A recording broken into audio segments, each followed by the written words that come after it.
You're listening to the Visualising War podcast. We are thrilled to welcome you to these two special episodes titled Visualising Strategy. With this two-part roundtable, we want to bring together voices with diverse perspectives on crisis simulations and wargames to facilitate a conversation about what it means to visualize, that is, to represent and imagine strategy. Hello, my name is Philippe Fulcher-Cruvenel. And my name is Katarina Berkedal. And we will be your hosts for these two special episodes. Today's episode will explore the cultural impact of wargames in history, shedding light on how our understanding of strategy is formed through their visualization. We are thrilled to be joined today by Dr. Aggie Hurst, who is Senior Lecturer at the Department of War Studies at King's College London, Dr. Alice Koenig, who is Senior Lecturer and co-lead of the Visualising War project here at the University of St Andrews, and Aristides Foley, who is a PhD candidate at the School of International Relations, also here at the University of St Andrews. And before going any further, I would like to extend our very sincere gratitude to them for sharing their time with us today. I can think of no better guests to explore with us the theme of this episode, which is the cultural legacy of wargaming and the body politics of playing war. Thank you all so very much for being here to talk to us about this very, very exciting topic. In this episode, we will be delving into the historical, cultural, and political aspects of wargaming.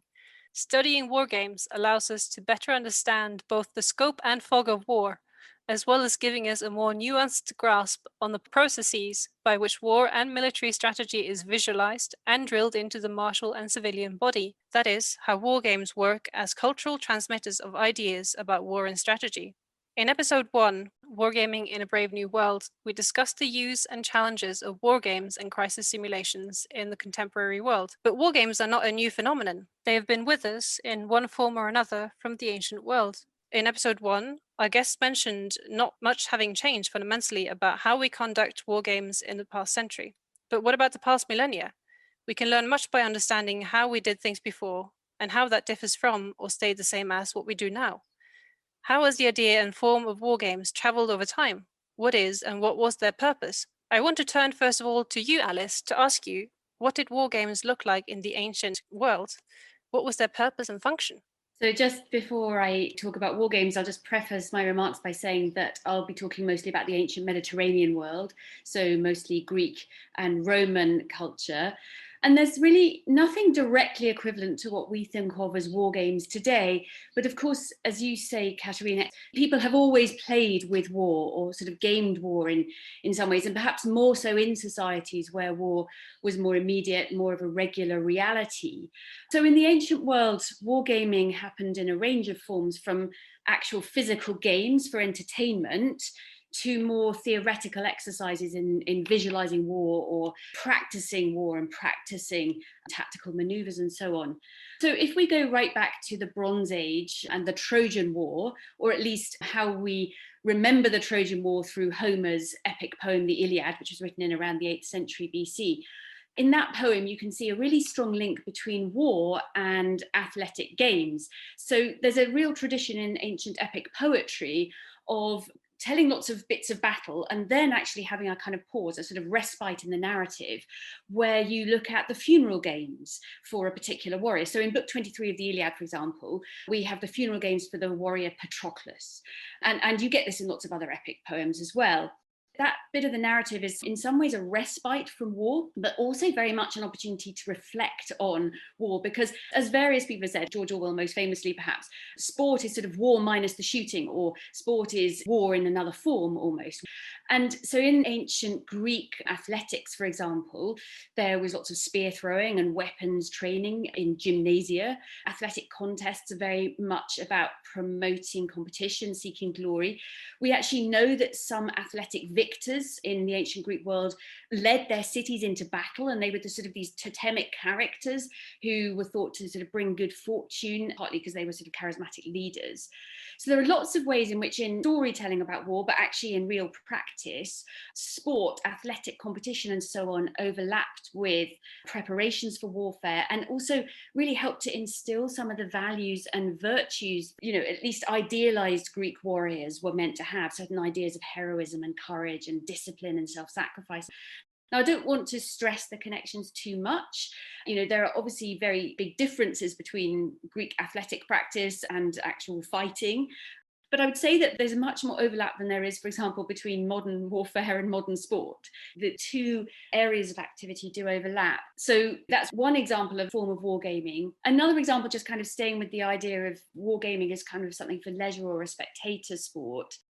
On the Roman side of things, you get gladiatorial contests in the Colosseum, most famously in Rome, but in all sorts of other amphitheatres and so on around the Roman Empire.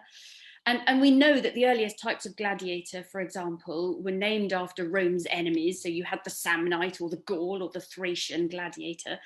And there were very strong rules of combat and ideas also about how a gladiator ought to accept defeat, not cry for mercy, not cry out at the point of death, and so on. So there again, you can see as a sort of form of entertainment, it's not war that's on display, but it's models of fighting and actually models of heroism and combat, playing by the rules and so on, that again overlap with actual warfare. And also the Romans enjoyed staging occasionally naumachia, so naval battles. So the earliest one we know about was staged by Julius Caesar. He dug a massive basin near the river Tiber outside Rome, and 2,000 combatants and many other people kind of rowing these big ships. And other emperors staged these battles too. And they were reconstructing historic sea battles. So, the Persians against the Athenians was one that Augustus staged.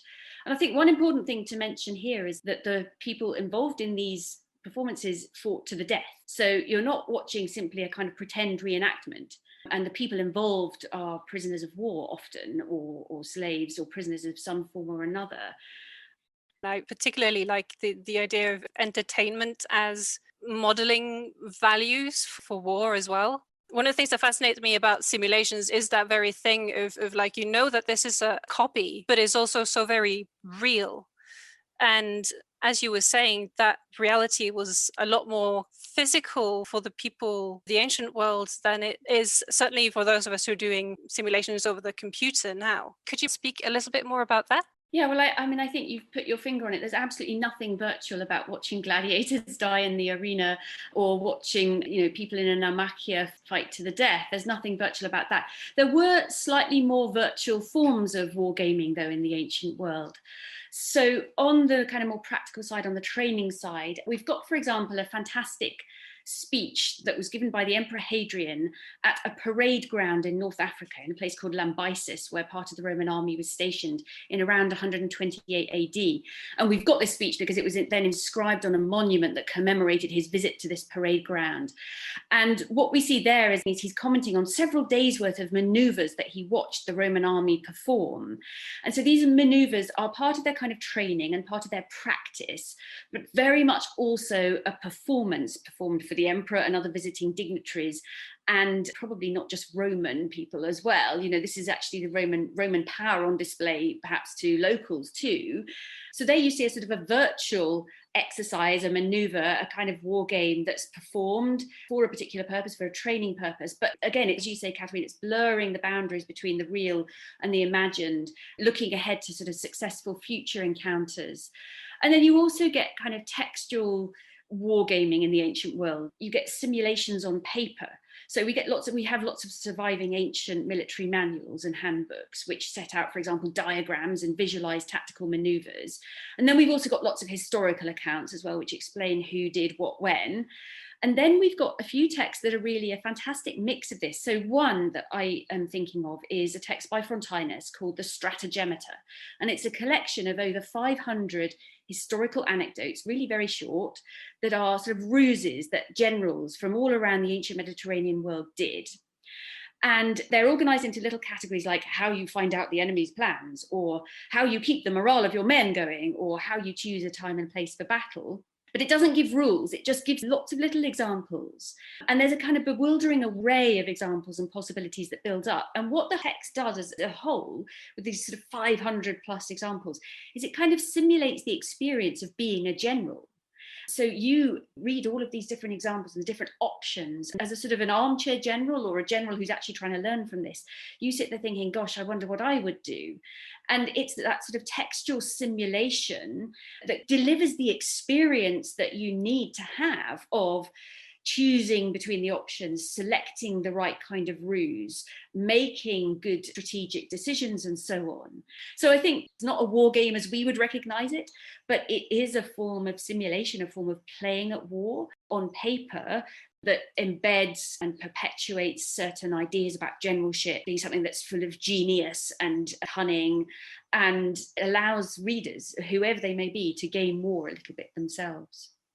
I think that's super interesting. Actually leads really neatly onto my question for you, Aggie, because it seems as though the format may have changed wildly in what Alice has been talking about now. The purpose of these simulations seems to be a kind of planning for the future.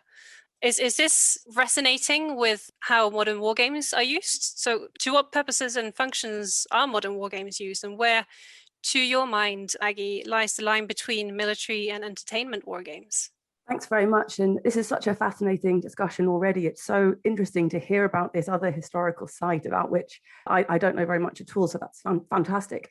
My sense, drawing some of what Alice has said together, is that we can begin, I think, from this claim that war games are at once and paradoxically real, unreal, and hyper-real, in fact, productive of realities. They do strange things with epistemology and ontology, which we'll talk about a bit more later. I want to give a brief potted history of wargaming in the modern period, at least in the Western world. As Alice quite rightly said, gaming has happened kind of globally all over the place for many millennia, but my own research is located in the Anglo-American and European environments. So from about the 19th century in the Western world, wargaming really comes to the fore in Prussia. In the 1820s, an army officer by the name of Georg von Reiswitz presents a game to the general staff of the army, and this becomes part of professional military education quite quickly. His game was known as Kriegspiel. It was based on chess, but instead of using a grid, they used a kind of map to model terrain on which to simulate field battles. And this quickly proliferated across the Prussian army, and from about the 1870s more internationally, due in part to Prussia's success. So the story goes with the war in France. In the 20th century, we see this taking off both as a recreational and also a military artifact in many ways. Even pacifists like H.G. Wells become enamored of wargaming. His text or his game Little Wars in the 1910s becomes quite a central manifestation of this. And by about the mid-20th century, really across the Anglo-American and European worlds, we see this really proliferating. It's used on both sides by both the Allied and the Axis powers in World War II. Often hyperbolically, it's said that with the exception of kamikaze tactics, there was nothing that the Japanese did that the US naval wargaming activities hadn't simulated in advance. Can't vouch for the historical accuracy of that, but that's one of the indicative stories that circulate. And so we see the heyday of wargaming, paper wargaming, cards, counters, and analog artifacts in about the 1970s. If you looked to any offices, downtime environments, mess halls, and barracks, you would see wargaming being played across the different levels of service. And this is in part because, and I think this speaks back to Alice's point, of their capacity not just to entertain and relive famous battles, but actually to cultivate what people call synthetic experience. And this goes back to this question of hyper-real, unreal, and unreal. The game, of course, is both real and unreal, but the experience that the game generates, facilitates, is real in a very literal sense, whether it's the cultivation of mental and physical muscle memory, whether it's about strategic intuition and all of these other skills that, of course, are at the heart of military education and training. I'll jump forward in time a little bit. We see, of course, the rise of the technological kind of revolution of the 1980s onwards. And actually, interestingly, in this period, wargaming falls out of fashion in favor of the kind of more operations, model and simulation research associated with the McNamara period. And in this context, wargaming is actually seen as too subjective, insufficiently scientific, unable to be objective or predict and provide the sorts of data that these more scientific modes of modeling and simulation claimed. The extent to which those approaches were ever as successful in doing that as they claimed is, of course, another question that I'm currently doing some research on. So fast forward quickly again to the 21st century, and we've seen, of course, the explosion of war games across all sorts of sectors: leisure, government, healthcare, employment, advertising, education at both school and university levels, and beyond. This, of course, depends a little bit on your description or your definition of wargaming. Some would say it has to involve conflict per se. Others would say simply you need a relation of antagonism or a win state or the cultivation of victory conditions for it to qualify. But my own research over the last 4 or 5 years has really focused on what people are now calling a renaissance in US military wargaming since about 2014.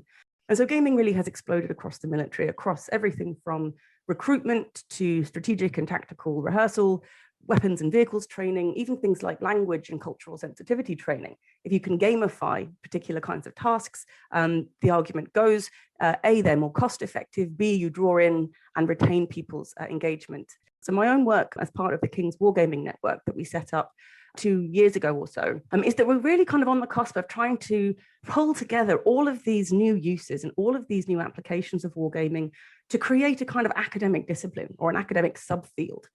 That's sort of what we are doing and what we've been up to.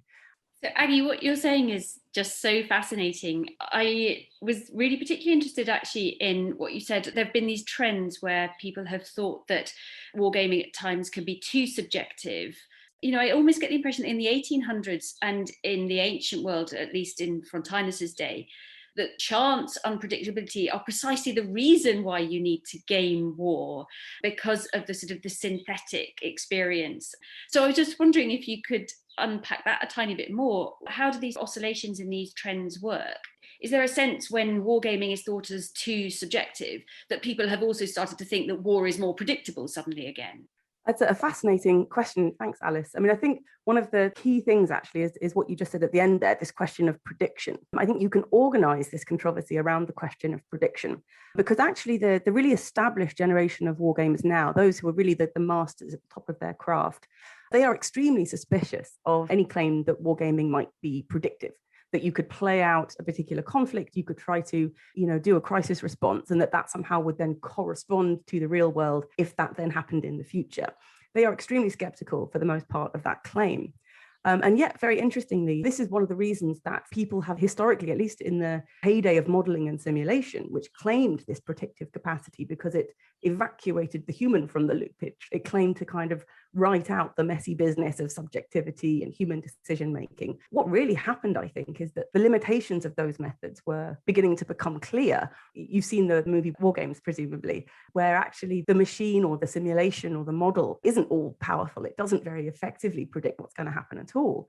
And so then we get back to these more sort of early modern or maybe ancient emphases on developing intuition, on developing subjective interpretive capacities, and actually that being the point both of wargaming but also the kind of value added that can be brought through this mode of practice or this experiential endeavor. So I think it's a very interesting epistemological debate that goes on. You mentioned as well a little bit earlier on the idea of wargames as something that's being used for recruitment. I have a little anecdote, if I may. A few years ago, when I was doing some research, back when I was writing my PhD, I attended something called Gamescom in Cologne, Germany.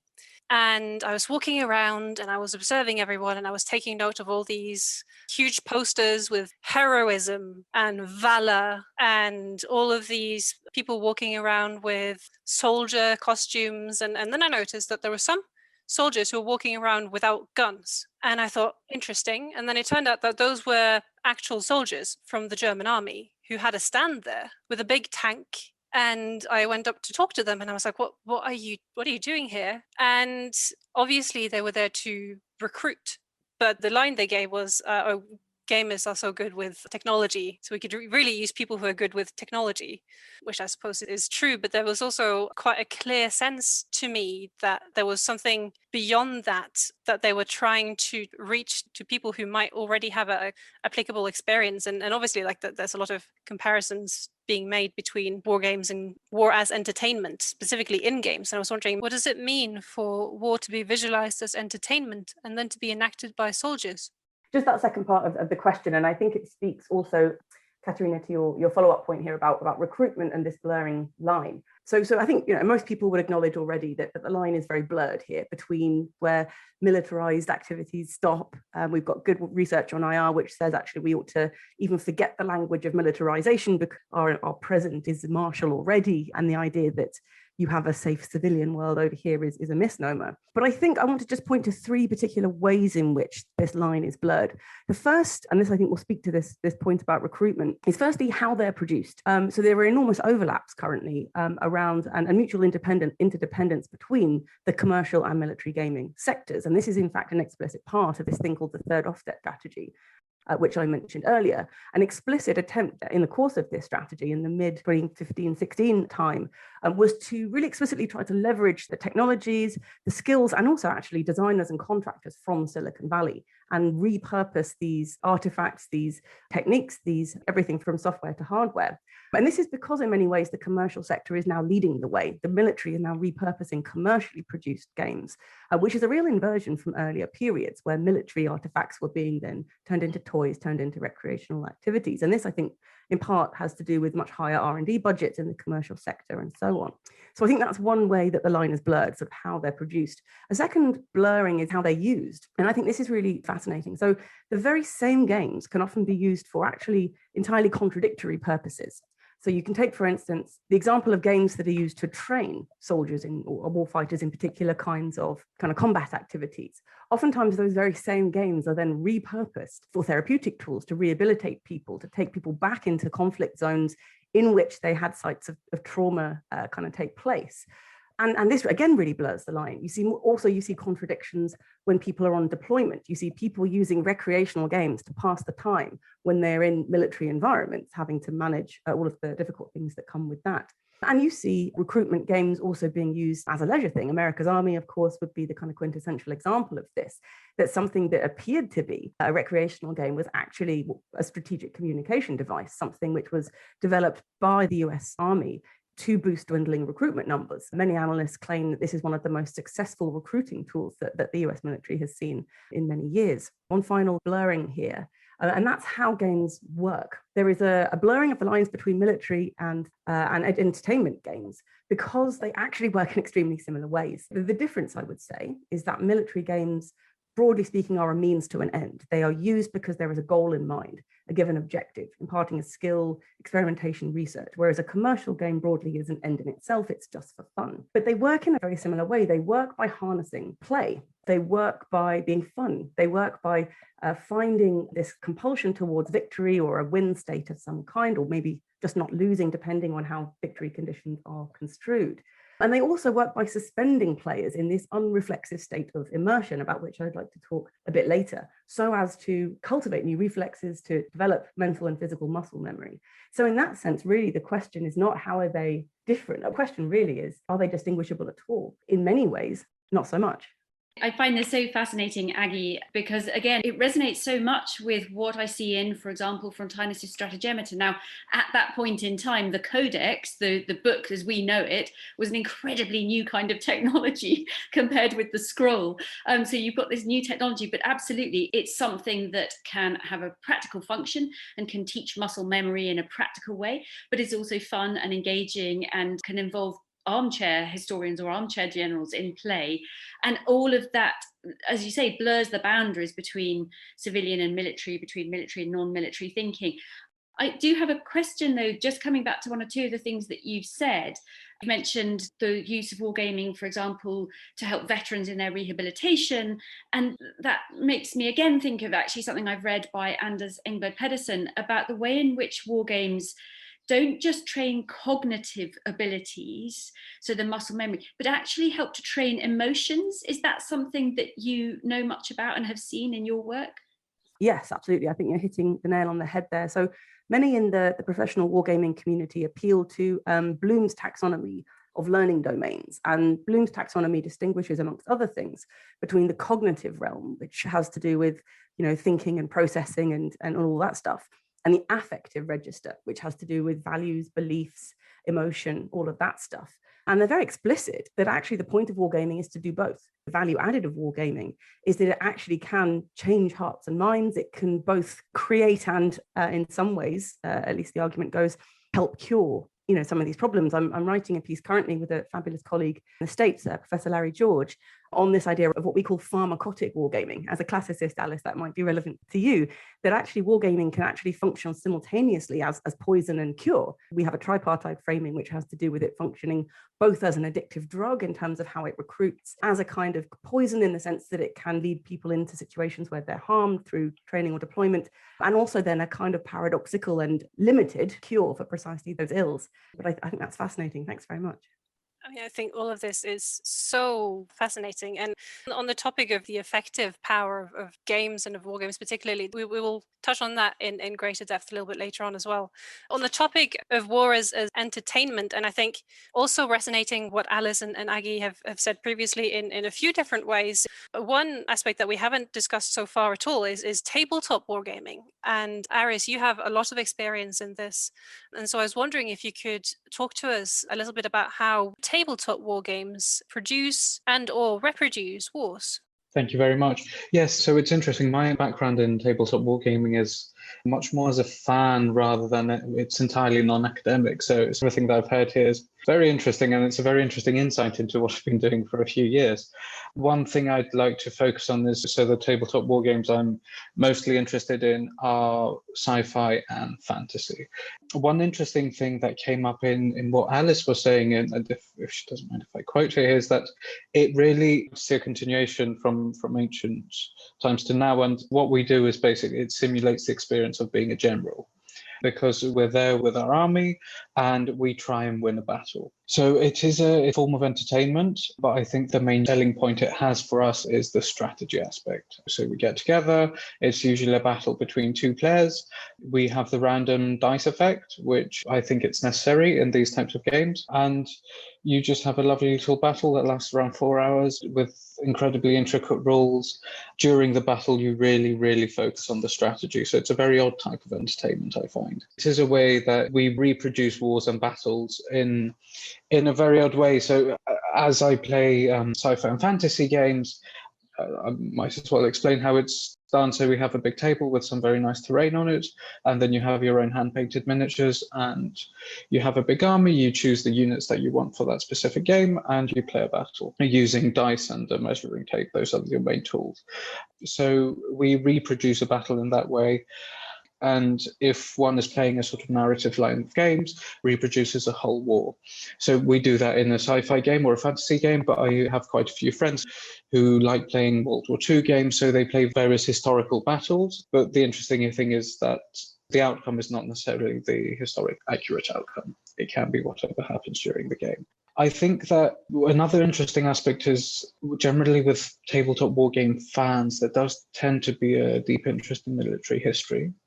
I've seen, and myself, I've quite a few players being interested in military tactics in general and then trying to use them in their own battles. I'm not sure how well that actually works, but it is a very interesting correlation between the two. And yes, the whole reason that we play, as was said earlier, a compulsion for it. And that's what brings it close to military games, as I was saying. Well, I suppose the question that I've got, Aris, is you said that this minifigure tabletop wargaming really gets you thinking strategically. And I suppose my question is whether it promotes a sort of a mirage of strategic thinking rather than strategic thinking per se, if you see what I mean. So yes, there's the role of the dice, presumably, which adds in an element of chance, and there's the opponent and so on. But what, generals have to wrestle with all sorts of other problems, like people falling ill or equipment failing or all sorts of other things. And so I'm just wondering whether these games give you a very rarefied experience of strategic thinking and how that actually maps onto real strategic thinking and the messiness of it and the unpredictability and so on. Thank you very much for that, Alice. So I think it's strategic thinking that's isolated within the game system that one is playing. So you've got a very specific set of rules. There are quite a few different game systems. There's one dominant one that's been used for the past, I think, since the 80s, which changes every 4 years. But yes, it is very isolated in its own rules and own sort of issues that arise during the battle. So you don't have things that a real general will come up with, like illness, starvation, or anything like that. It's just the way I imagine it is you take away everything and it's just the soldiers fighting the battle and that's it. Just to come in on this a little bit, it's so fascinating. Thanks, Aris. To sort of scale upwards a bit from tabletop games to the other kinds of games that we might also consider. There are actually quite a lot of examples, Alice, of those kinds of questions and concerns being brought in, particularly when you scale up to things like computer-assisted command post exercises, which are highly elaborate gamified crisis response scenarios. I was lucky enough to go to a couple in 2017 and 2018, I think, the Utopias exercise and the Viking exercise over in Sweden. And one of the most fascinating things about that is that you have training and gaming going on at multiple levels simultaneously. So you're not quite sure who the training audience is. You've got people who are controlling and commanding and doing the strategic thinking that Aris is talking about. You've also got people who are carrying out their day jobs in this sort of simulated environment. But you also oftentimes have things like international institutions. You might have the Red Cross represented. You might have civilian advocacy groups represented. You might have all manner of different kind of agencies or actors involved. And this, I think, it gets us away from that sort of strategic center. But I think it's fascinating to think about how those concerns have been brought in. Does that fundamentally adequately bring in ethical questions? Or is there something about the game logic itself, which is necessarily, maybe because of its win condition orientation or something like that, is it necessarily in tension with those kinds of ethical concerns? Because there is this agenda really at the heart of how a game works mechanically. Of course, there are many indie games that subvert this in very interesting ways as well that we could consider. I think there are so many super interesting strands that are going on here. I want to see if I can pluck on them a little bit, because I think so much of what you were saying, Aris, I find really, really interesting. So both the idea of reproducing war in a way that we are familiar with, but in a sci-fi and fantasy setting, and this idea of these strict rules coupled with the roll of the dice and the attempt to reproduce the kind of chaos and fog of war in that sense, but also then this focus on the rules of war, the rule book, the idea perhaps of a classically just war. And all of this speaks to me of a focus on reproducing the experience of war and what we want to believe the experience of war is. And so I was wondering if maybe you could unpack a little bit further what values are expressed in this. What does this tell us about how war is communicated to us as a culture? Let's take the example of Warhammer. There's a very big background. They have their own library. They have their own publishing house called the Black Library, and they publish a lot of novels based in the world where you play your battles. And in that world, it's called Warhammer 40,000. It's set 40,000 years in the future, and it's an extremely bleak world. Everyone dies all the time. Life is very cheap. Humanity has managed to conquer a big part of the galaxy. They're in their trillions, but they're also dying in their trillions. So it's through that specific game system, which is the dominant one, they've sort of managed to make you, in a way, not really care about the casualties in a way. So you're just there, you're just playing a battle. Most of your miniature army will die. You may start with 80 miniatures on the board. You might be left with 2, and that will be absolutely fine. It doesn't really make you think of the ethical consequences that your war has.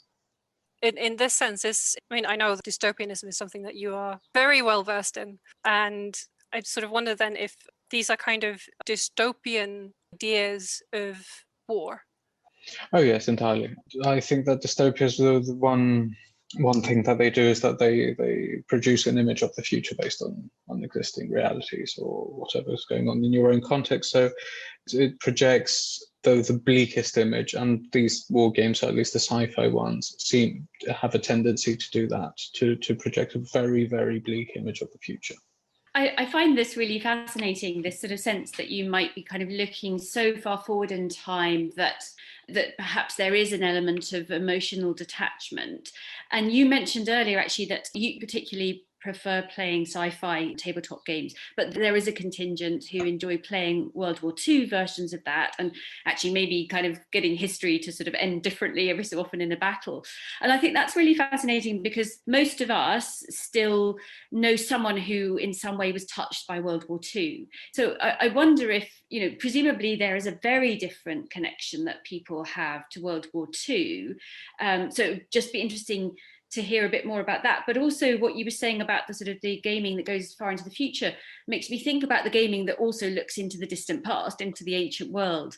And I think one of the worries I sometimes have actually about war games that are set in ancient Greece or Rome is, again, the sense that the distance in time allows people to forget that they were really people.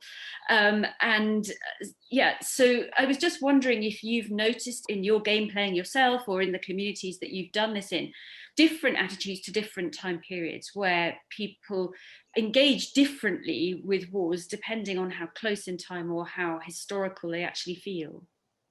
Yeah, it is true, I think, with games that go further back, like ancient Greece, ancient Rome, there is a complete detachment between the ethical aspect of it.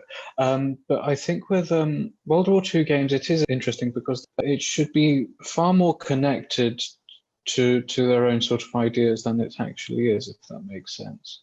So I've seen one interesting thing I've seen is that a lot of people who actually are in the army play tabletop war games, and quite a few of them, at least in the circles I've been in, play the World War II ones.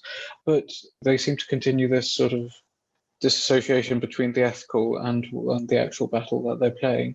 And I do wonder if that's the entertainment aspect coming in and thinking, I'm trying to have fun, I won't really care about the difficult things. I think it's so fascinating just on this question of time. I think it was James Dunnigan, a veteran designer, who called war games paper time machines, which I think is just a wonderful description of this capacity to launch back and forward across these temporal kind of spectra. But I just wanted to note that. That's a really good line, paper time machines. I like that. But yeah, this is actually a really good segue, I think, to talking a little bit more about how the entertainment aspect of this kind of works on the body, I suppose. So what does it mean for war to be visualized as entertainment and then to be enacted by soldiers? War games, as well as war and games in general, are very effective, which is to say that they're good at making us feel emotionally and physically.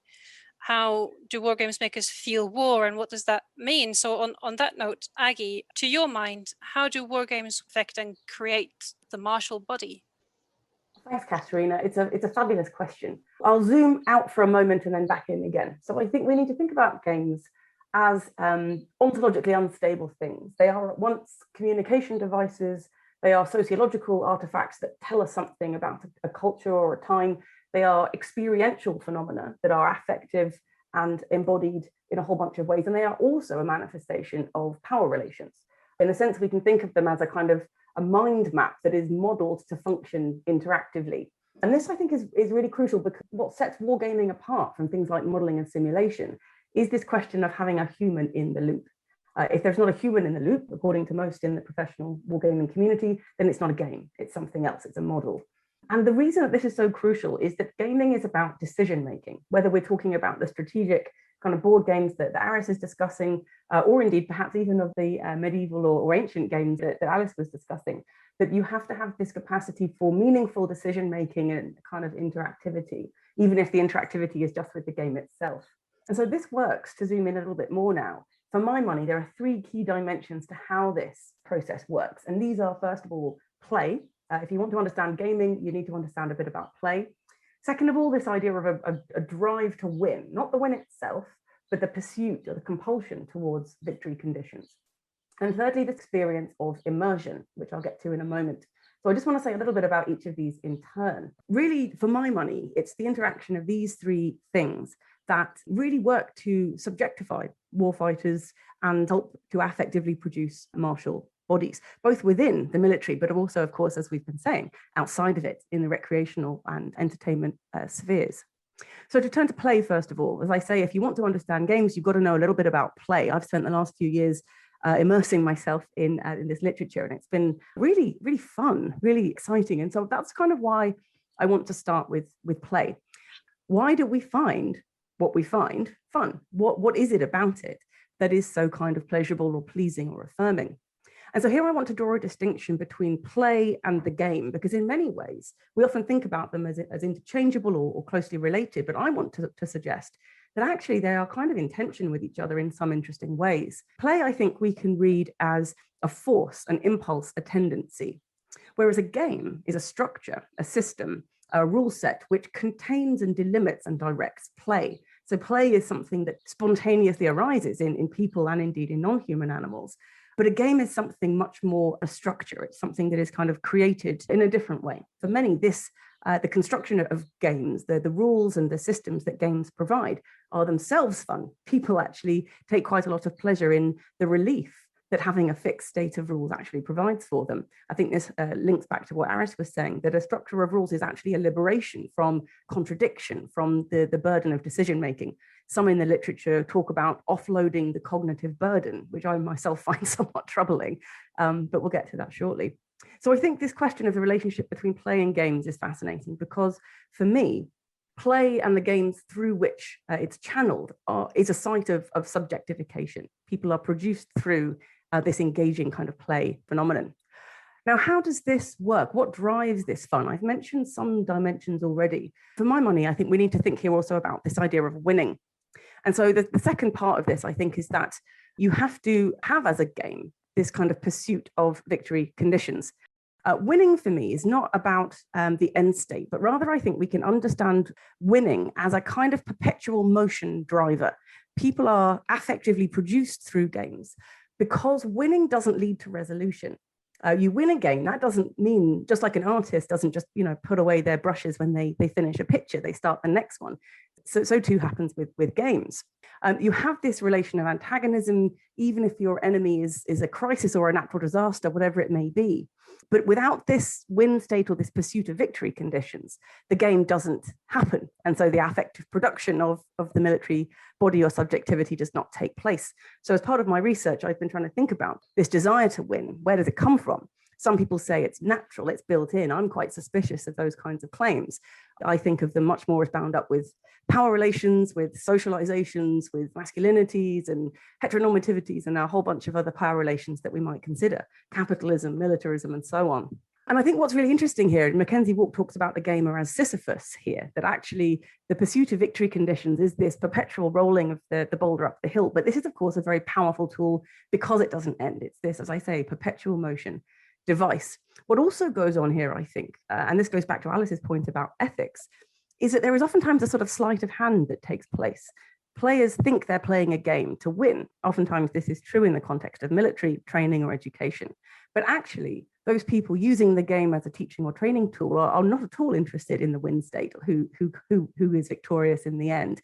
Rather, it's about the process. So really winning matters not as a result, but as this perpetual motion driver to draw people in.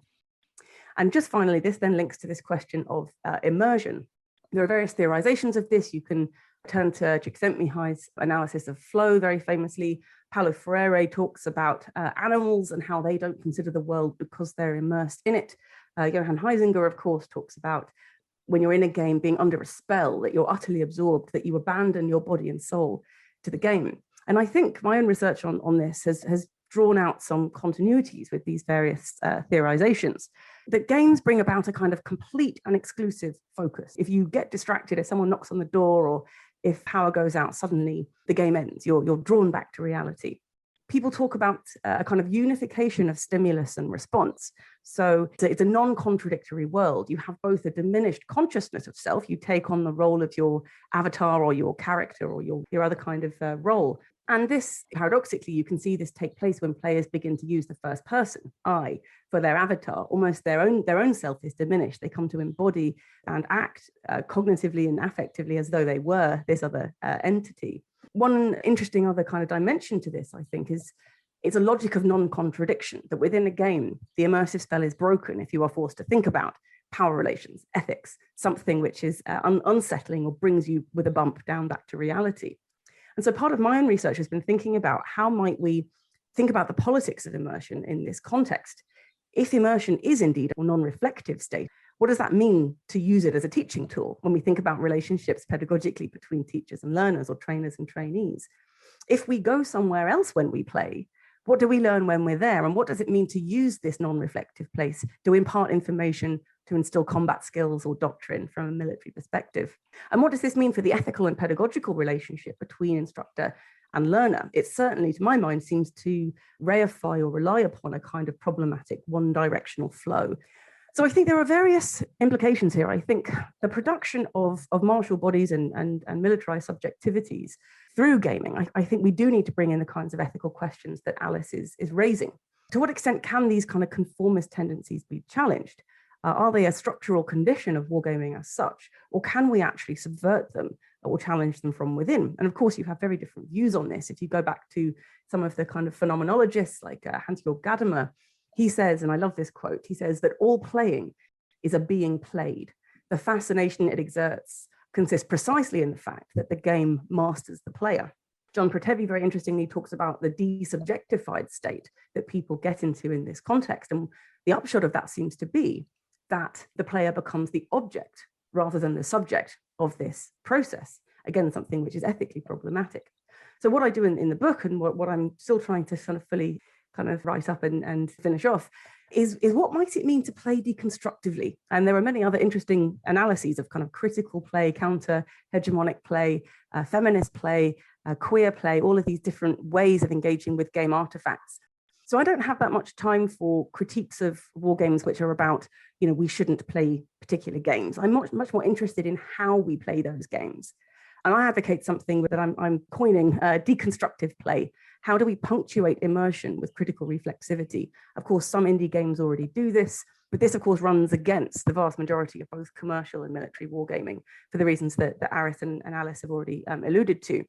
One other site of kind of resistance to this that I want to mention, and that I've been interviewing various veterans groups and thinking about how they use games as a form of resistance, but not a form of resistance which rejects militarism or the martial body. And I think this goes back to these questions of everyday resistance that James Scott and others have conceptualized. So I've just written up a piece which thinks about the kind of the ludic recovery and everyday resistance at work in activities such as those done by a group called stackup.org, run by a former army officer, captain, I believe, a veterans group which is about community building and mutual assistance and suicide prevention, and actually subverts some of the problematic sides of gaming whilst using those very same artifacts. So they supply crates and games to deployed servicemen and women and veterans. And oftentimes they are asked for, Call of Duty and very sort of first-person shooter and highly militarized games.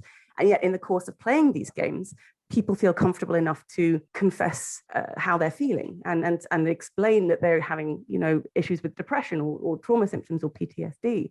And so it's so fascinating to see that how you play these games, the kinds of communication they open up, really far exceed a kind of narrow critique of their content. So Aggie, there was so much that was really interesting in that, but I think I was particularly interested in what you were saying towards the end about the way in which games play us, and that got me thinking about the cultural structures that play us. And it sort of goes back also to what you were saying about games often, I suppose, leveraging, but also inculcating a desire to win. Not only mirrors aspects of ancient warfare, but supports it insofar as it really, really promotes this idea of absolute excelling in physical terms and beating your opponents and achieving glory. And so that's a form of gaming, I suppose, that really does play the gamer. And, similarly, Gladiators, what happens if you lose? Well, you die. Right, so written into that game as well is such a high stakes scenario, which in turn then kind of, I suppose, helps create the martial body and create a culture of warfare and a culture that supports ideas of self-sacrifice, supports ideas of giving it your all in the ancient world so that you might actually achieve posthumous glory, even if you fall on your sword and die, like the glory that surmounts death. So I just was really interested in then thinking about the way in which games, both ancient and modern, tap into very particular ideas of what it means to win. I think quite a lot of what we're talking about here is more tactics than strategy. And certainly one of our colleagues in St Andrews, Phil O'Brien, I think would probably want to make that distinction and would argue that grand strategy, that strategy at the highest level, the best kind of grand strategy prevents any form of military activity at all. And so the win there ought to be not getting into battle. Whereas I think some of the games that we're talking about perhaps promote a kind of winning that is focused around tactics and is focused around kind of individualistic glory or individualistic success, or at least survival somehow. And we might want to look really hard at the culture of winning that these games both tap into and promote. I mean, one thing that I find very interesting about listening to all three of you talk is that all of you have mentioned the phrase compunction to victory quite a few times, actually, which, yeah, is exactly playing into what you were saying, Alice. I mean, just on that, if I may, I think my interviews were characterized by diversity of responses in most sectors, apart from when it came to this. Almost nobody, and I did, I think, over 70 interviews, everybody agreed that winning was key, and everybody attributed that winning imperative to something natural or innate. Humans are just like this. Some people framed it in a caveman way, that from prehistory, survival of the fittest, a kind of Darwinian style argument. Others sort of framed it in different ways. But what was really interesting to me was that nobody thought it necessary to question where the account of winning that seems to be baked into quite a lot of wargaming comes from. And that prompted me to write a chapter on it for the book, because I think that's extremely interesting. One of the contrary-wise theorizations that I think might be quite useful here is Julius Jack Halberstam's notion of the queer art of failure. What does it mean to actually problematize some of these kind of win imperatives? We live in a world now where we're all expected to be auto entrepreneurs and succeed at everything and be on the go, 25 hours a day, of course, which, there aren't. And what does it mean to become ambivalent about that demand, politically, socially, interpersonally? And so my sense of this is that games should always be used, whether in an officially kind of, university environment or anywhere else, be treated as a kind of object of inquiry, that actually one should be a co-designer, one should be a critic, one should never just play according to the rules. And this does sit in tension with quite a lot of the military professional gaming community. They have an explicit phrase, which is don't fight the scenario, by which they mean, here are your motivations, here are your rules, go along with it. And that's because, as I said earlier, there are certain objectives in mind. My 2 cents, and I talk often at professional wargaming conferences as much as sort of IR and academic conferences, is to say that actually I think we can only improve things by integrating more critical reflection, less deterministic forms of gaming. The extent to which that deals with the problem of militarism as such, of course, is another story. It also strikes me as slightly ironic that victory should be the end-all and be-all of war games, when surely part of the purpose of them is that it is safe to fail and that we learn by failing. Just to jump in on that, but I think it's also worth mentioning that it's differently safe to fail, and oftentimes not, particularly in the context of the kinds of games that Alice was talking about, where it was lethal to fail. But also in the context, some of my interviewees were talking about, and this I think was also true for some of what happened in the mid-20th century, when people were trained up, between the First and Second World Wars, for instance, where budgets were low, you couldn't go on exercises. Those simulations became, training in many ways. Similar things have happened over the last sort of few decades in our epoch. And something that you see happening is that service persons will be evaluated on the basis of their performance in games and simulations and command post exercises. So in that sense, it's not safe to fail. It's not the same as it would be in a recreational environment where you just try again. If your career trajectory or your career progression is evaluated on the basis of how you performed, then that changes the stakes quite considerably.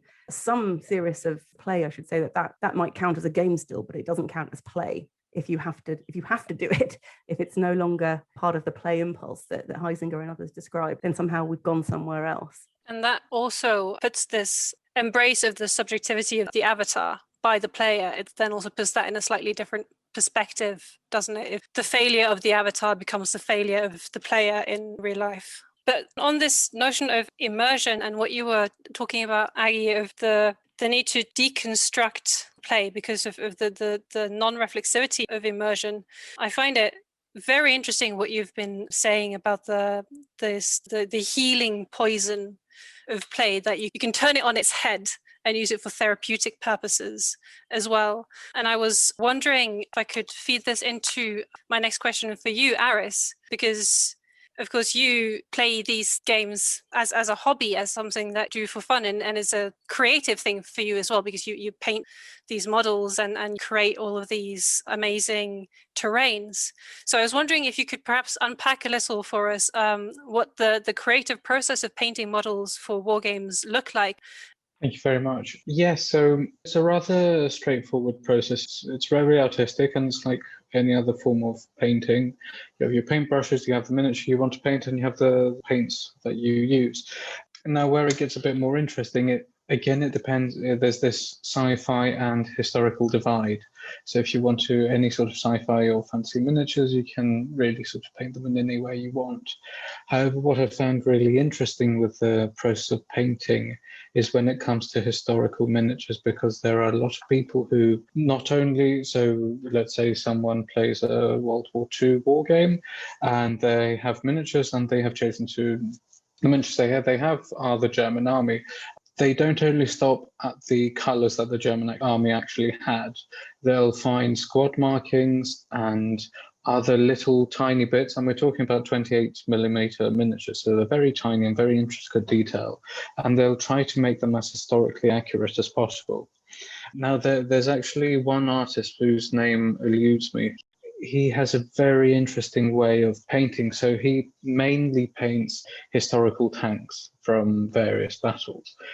He focuses so much on the realistic aspect that the weathering he does on the tanks has to coincide with the weather that they had on the battle that took place that day. So he chooses a battle, let's say Stalingrad, so the weathering on the tank he'll do will relate to the weather they had during that battle, which is a very hyper-realistic way of painting. He also looks into various artillery and machine guns and looks at what type of battle damage they'll leave on the armor. And then he'll try to replicate that. So he'll say that on a very small tank, he'll say that this little dot here is from a 32 caliber, this is from another one. People can go really in depth into the sort of realism in their painting, I have found. And then you have the sci-fi fantasy aspect, where I find that the way it's formed, it's to be a bit over the top constantly. So even the scales, the heads are a tiny bit bigger because you have this sort of heroic scale where the head is always a tiny bit bigger than it should be because it stands out a bit more. It strikes me, hearing you talk about this, that the artistry is as immersive as the game, perhaps even more so. And so you have this situation where, linking back to what Aggie was talking about, you have the non-reflexivity of that immersion, because you're trying to replicate that reality without necessarily putting yourself in the shoes of those who were there. But at the same time, you are thinking about it to such an extreme extent that you are literally deconstructing the reality. You're thinking about the very minutiae, the kind of mud that you want to splatter, or what does frost damage on a tank look like. Going back to that artist does the incredible battle damage on tanks, there's even one tutorial where he examined the wind and the rain, and he tried to get the degrees at which the rain was falling at the exact precise angle. Now, I think it's a very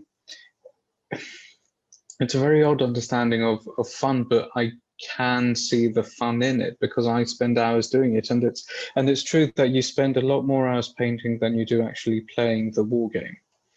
Because to play the war game, you have to have someone else, you have to have all the right terrain. So most people I know play about once a week for however many hours. The rest of the days you do spend painting in your free time. So you do spend a lot more time painting. You get really immersed in what you're doing. You try and make everything uniform.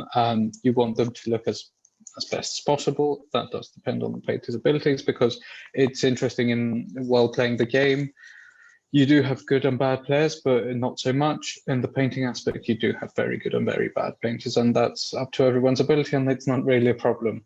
By painting the miniatures, it does make it far more realistic, because the miniatures are originally provided plastic with the grey colour. So by painting them, you immerse yourself far more than you would otherwise. So you have the nice trees and buildings and hilltops, and then your miniatures are beautifully painted and they have bases. And if the base matches the terrain, it's really, really immersive. The painting really helps bring it to life.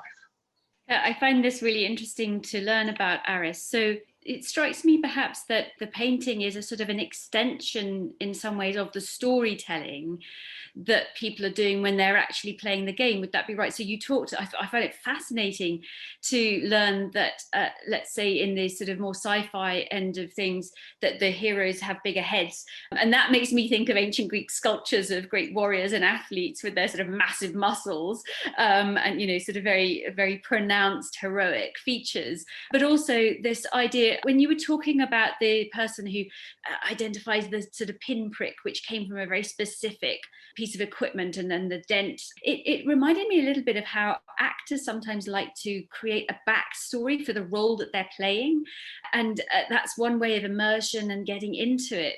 It sounds to me like the painting is perhaps just as a part of this wider storytelling process that the actual play then is only a small part of. Would that be right? Yes, that's entirely right. So one of the armies I paint, it's sci-fi, but they're based on Teutonic knights and crusaders. So what I've done with their heraldry and markings is I've gone to actual crusaders, looked at their own heraldry and used that, because it creates a very nice link to reality and what you're doing. And the correlation with the ancient Greek statues is very true. You do have these characters they're usually in armor, but they're massive. They're really big, they're incredible muscles, slightly bigger heads so that you can see them. And yes, it's almost exactly the same as the ancient Greek statues. Thanks, this is really fascinating. And I wanted to jump in to just loop us back to Csikszentmihalyi, the key theorist of flow, because I think it really resonates with what you're saying there, Aris, that gaming is one site or manifestation or place where flow takes place, but actually there are many, many more. Csikszentmihalyi's original studies in the 1970s comprised interviews with rock climbers, to violin players, to chess players, to people engaging in these activities. And what was really interesting in his research was he actually pointed to a kind of parallel, that actually what you're doing isn't so important. Actually, the experience of immersion across these sites is actually very, very similar. The sense of a suspension of self, full feedback loops of engagement and stimulus, the kind of graph which has this axis where you have stimulation on one side and boredom on the other, and you have this channel of stimulation, I suppose, which to be in a flow state has to be just so. It has to be between sort of boredom and anxiety. And I think that holds just as much in the context of something like painting figures. And I think what that tells us, really interestingly, is that and many in the wargaming, the military community say this, is that actually you might think that ever more technological bells and whistles would make something more immersive, AR and VR and, bringing in smell and other kinds of things that people are doing. But actually, analog artifacts can be more immersive in some ways because of this imaginative component, because of this sense of doing a particular kind of work in that context. And so it's very interesting to see how that debate plays out as well. There's also with the analog modes of play, the fact that you become the world builder in a very different way, particularly with the kinds of games that you're talking about, Aris. So I think we've covered some really interesting aspects of playing war games and of creating the world of the game. But I'm also interested in people who are not necessarily the players themselves.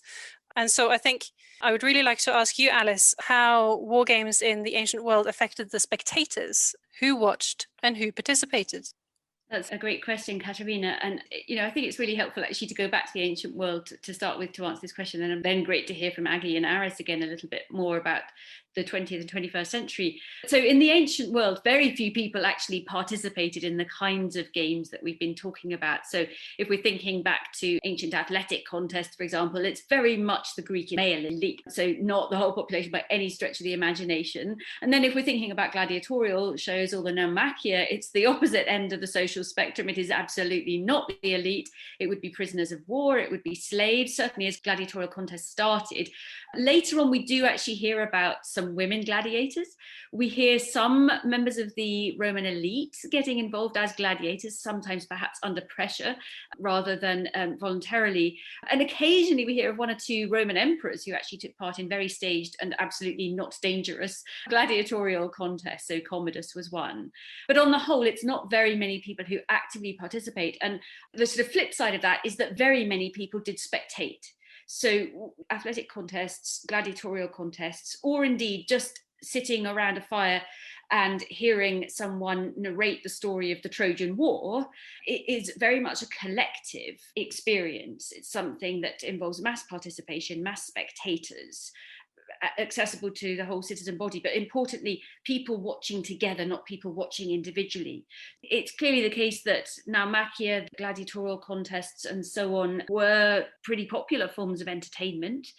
But as I say, I think the important thing to note here is just how collective that experience was, how much of a shared experience, and that entertainment and also the shared body of literature, whether it's epic poems or whether it's history writing, really builds cultural discourses that everyone shares. It contributes to ideas and ideals that reflects the whole community and also helps shape the whole community. So it's very much not an individualistic kind of wargaming.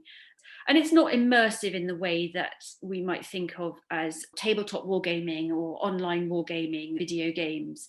There isn't that kind of flow that you get, I don't think, from sitting watching a spectacle, watching a naumachia. There's an awful lot of distraction going on. What we do know is that in gladiatorial contests, and presumably naumachia too, that there was music in the background that helped sort of build a sense of climax, and that at the death trumpet sounded sometimes. And so there are certain things that help it feel a bit more like an immersive and very climactic experience. But, you know, on the whole, it's probably also quite a rowdy and chaotic experience watching these things, more akin to going to a football match or a rugby match than sitting in a room on your own looking at a games console and actually being really profoundly involved. I just find the idea of there being background music at gladiatorial matches to be incredibly interesting. There's something very modern about that. That was quite a revelation. Well, I suppose it's interesting because it just reveals to you that even in a gladiatorial contest, there's an element of storytelling that's being set up, and that no matter who wins or who loses or what exactly happens, there are rules of combat. There is actually a referee sometimes, and the whole thing is actually being staged and managed and controlled. It isn't just a completely free-flowing thing. So it just gives you a glimpse, I suppose, of the way in which gaming war and violence in the ancient world is micromanaged in some ways and staged, and not simply accidental and not just happens and falls out by chance. Some of what you said brought me back to some of what you've started talking about, which is the use of these war games as a way of showing and exemplifying values and forming those values. We know that spectating is an active form of participation, even though you are sitting there and you're having all these inputs, but you're still participating in the sense that you're there physically, you're getting all of these sensory inputs. And of course, you're thinking about it and you have other people around you who are reacting, and then you can think about those reactions.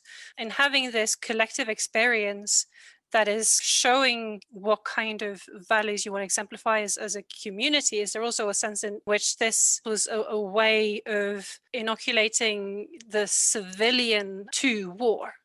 I mean, I certainly don't think that it was as strategically developed like that, but you're absolutely not using modern language when you talk about exemplifying and building a set of paradigms. So actually the text that I talked about, Frontinus' Stratagemeter, we call it an exemplar text. It's part of the exemplar tradition. This idea that you're canonizing a kind of set of paradigms and archetypes, that's been going on right from the Iliad. Homer's epic poem about the Trojan War, it has canonized archetypes of military heroic behavior, and indeed archetypes of women as they suffer in war by losing husbands or sons or fathers. And those archetypes continue to resonate to this day. So, you know, in all the different forms of war as play that we've talked about from the ancient world, absolutely running through them is not a deliberate, but absolutely a definite sense in which they all help to canonize paradigms, to produce exemplary models, which then feed into how people feel they ought to behave, what people think soldiers are like, or what people think generals are like, what people on the field of battle think generals should be up to, and how they should be thinking in sort of very ingenious ways, let's say, thanks to reading Frontinus' text. So you're absolutely right about that. And I think I'd be really interested to know whether that actually does play out with modern avatars, or whether there's a sense in what Aris has been talking about of exemplary characters. or at least exemplary behaviours. I'd be fascinated to hear more about how that translates into modern eras, but certainly in the ancient world, it's this feedback loop between narrative and reality. The games that people play or see or watch, the entertainment versions of war, really do shape how people think and feel and behave when it comes to war for real. What you're saying there, I think, is incredibly interesting, and it does bring to mind what Aris was talking about earlier, of the heroic scale of particularly sci-fi and fantasy models, figurines, as well as what Aggie was talking about earlier about the embrace of the avatar as you're playing. So I was wondering if perhaps as some closing remarks, we could share some thoughts about that. Thank you. Yes, it's interesting going off what Alice said about the sort of heroics in the same way in Homer's Iliad you have the main troops, also you have the heroes, Achilles and Hector. And in war games, especially in Warhammer, you have your main troops, but you also have your individual characters. And they're either named characters or characters you've made yourself with certain statistics, and they do have that very heroic aspect. They help your other units, they make them better, they make them faster, they make them stronger. So you really have that sort of heroic aspect, which I think helps you in a very weird way personify yourself you put yourself in the actual battle. If you've made a character with your own name, then you're in that battle fighting, even though you're the general behind the lines as well. So I think there is a very clear link between the two. As you were posing your question, Katerina, and as you were responding, Alice, it made me want to actually problematize the question in a typical academic fashion, particularly the second part where you ask who watched and who participated.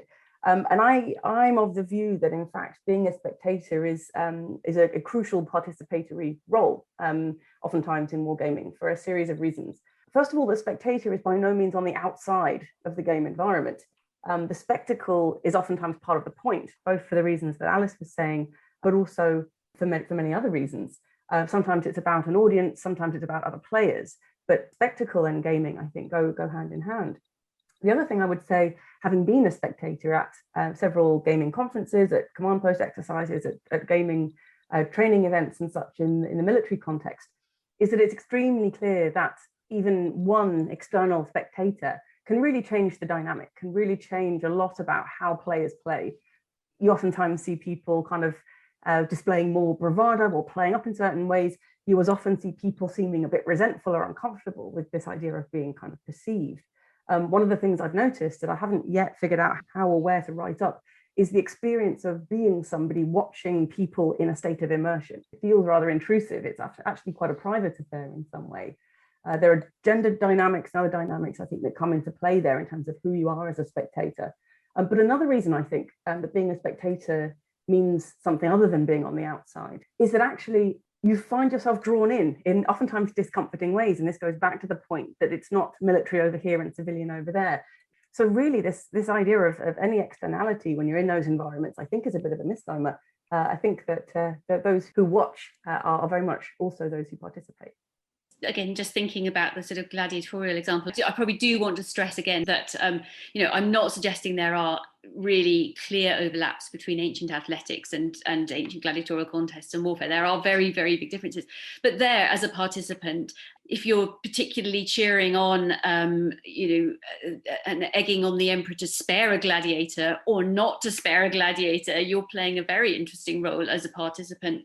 Aggie, what you were saying there and what Aris has been saying as well, just get me thinking back. We talked a little bit earlier about how we might want to interrogate models of winning, models of victory, and how different kinds of wargaming set up certain models. And I think the capacity of war games to interrogate also models of heroism, as much as they might reinforce certain models of heroism, their capacity to interrogate them is something that I think we should celebrate and explore. Aggie, you've mentioned that there are particularly quite a lot of sort of indie war games that do this. And I came across one recently. It was produced actually partly as an art installation as much as a game by the Biome Project, and it's something called Killbox. There are two participants, and one is a drone operator and one is a civilian. And there's been some really interesting study about how you behave depending on which role you play first. And of course, if you play the civilian role first, you're trying to avoid being hit by a drone. And so then that kind of puts on, turns on its head what you think the exemplary behavior of the drone operator really ought to be. And, I suppose I want to end just by saying that I found this conversation so fascinating and really want to find out more about the power of war games to shape our habits of visualizing and indeed prosecuting war for the better. Very easy to say, I think. It reinforces sort of heroic values and very masculine values and so on, but actually war games have the capacity to do something really quite different as well. And I think that's something that I certainly want to find out about more, and I've really enjoyed hearing from both of you about some of that in this conversation. I think that those are some really excellent final remarks. I want to thank you all so very much for an incredibly interesting conversation. We've touched on so many different points. I have certainly learned a lot, and I think our listeners will have as well. Thank you. It's been brilliant. Thank you. We hope you've enjoyed this episode as much as we have. If you want to find out more about our guests, you can find links to their social media and websites in the episode description. Thank you so much for listening. If you missed episode 1 of the Visualizing Strategy special, we think you would really enjoy it. Felipe Cruvinel spoke to James Fielder, Paul Weber, and Yuna Wong about the making of strategy through modern wargaming and crisis simulations. Please do tune in again next week when Alice and Nicholas will be joined by Kate McLaughlin, who will be talking about war writing. If you would like to support our project, please share and subscribe to the show on Apple Podcasts, Spotify, or whatever platform you use so you don't miss an episode. And please do leave us a rating and review on Apple Podcasts. It really helps people find the show. And if you would like to join the conversation further, you can follow us on social media. Just search for Visualizing War, or get in touch directly by emailing us at viswar@standrews.ac.uk. This episode was a collaboration between the Strategy Bridge and Visualizing War projects at the University of St Andrews, and was made possible by the St Andrews Restarting Interdisciplinary Research Fund. Our theme music was composed by Jonathan Young. The show was mixed by sound wizard Sophia Gerten. The special episodes were produced by Dr. Snea Reddy and Dr. Katarina Bergdahl. Thank you for listening.